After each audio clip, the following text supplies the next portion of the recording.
We're now going to look at Indices Rule 4. And we apply this rule when an indice has a negative power. And what we want to do is make the power positive. So if we look at part A, it says simplify x to the power minus 4. So in order to make the power positive, the first thing we've got to do is rewrite the base as a fraction. So you can rewrite any number or letter as a fraction by putting it over 1. So rewrite the base as a fraction, then put brackets around it, and then copy down the power. So that's step 1. Step 2 is to make the power positive, we flip the base upside down. So if we flip x over 1 upside down, we're now going to get 1 over x. And because we flip the base upside down, that then allows us to change the sign of the power. So the power now becomes positive 4. So what we do now is we ask ourselves, the base has a power of 4. So that's telling us there are 4 of these bases being multiplied. So that's the same as 1 over x multiplied by 1 over x multiplied by 1 over x multiplied by 1 over x. So multiply all the 1's in the top line, we just get 1.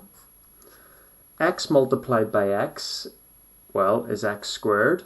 Multiplied by another x is x cubed. Multiplied by another x is x to the power of 4. Or the other way of doing it is, all of the powers of these x's are 1. So when you multiply indices with the same base, you add their powers. So 1 plus 1 plus 1 plus 1 is going to give us 4. So the bottom line is just x to the power of 4. And that's our answer. So we had x to the power of minus 4. Well, that's exactly the same as 1 over x to the power of 4. And note now that the power is positive. Okay, part B is very, very similar. We have y to the power of minus 2, and we want to get rid of the negative power. So the first thing we do is rewrite the base y as a fraction by putting it over 1. Then put brackets around the base and copy down the power, minus 2. To make the power positive, we have to flip the base upside down. So if we flip it upside down, we're now going to get 1 over y. And then the power becomes positive 2. Now, the power tells us how many bases are being multiplied. So the base is 1 over y. The power is telling us there's 2 of them being multiplied. So that's 1 over y multiplied by 1 over y.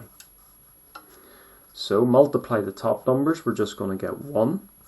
Y multiplied by itself is just y to the power of 2, or y squared. Or you're multiplying 2 wee bases of y which have the same power of 1. So you just add the powers together. 1 plus 1 would give you 2. So that's our answer for part B. So the purpose there was we were taking an indice with a negative power and we were turning it into an expression here with a positive power. So that's what Rule 4 does. It allows you to take a negative power and then turn it into a positive one. Okay, so those were all simplifying questions because there were powers left in your answer. Let's look at part C, where it asks us to evaluate.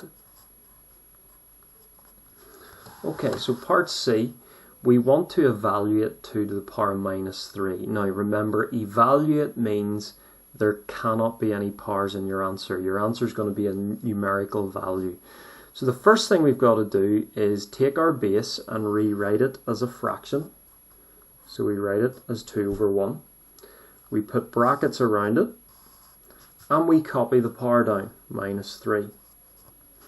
Now we get rid of the negative power. So to do that, we flip the base. The base is 2 over 1, so we flip it upside down and we get 1 over 2. And the payback from that is we now change the sign of the power. So the power now becomes positive. Now, we can't leave it like this. We can't have powers in our answer. So what we now do is we say the power of the base is 3. So this half is the base and it's got a power of 3. The power tells us how many bases are being multiplied. There are 3 1/2s being multiplied. So that's a half multiplied by a half multiplied by a half. So multiply all the top numbers, we just get 1. Multiply all the bottom numbers, 2 2s are 4, 4 2s are just 8. And that's our final answer, because our answer is a numerical value with no powers, no visible powers. Okay, part D. So part D, we want to evaluate 5 over 4 to the power of negative 2. Okay, so the base is already a fraction.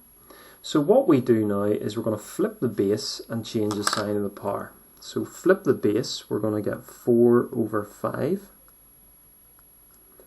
And then the payback from flipping the base is you change the sign of the power. So it's 4 over 5 to the power of 2.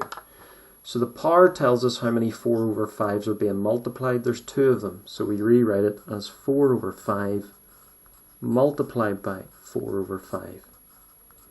So multiply the top numbers, we're going to get 16. And multiply the bottom numbers, we're going to get 25. And that's our final answer, because evaluate means that there's no powers in your answer. Okay, so and our answer is a numerical value, 16 over 25. Okay, last one then. So part C, we want to evaluate minus 3 to the power of minus 2.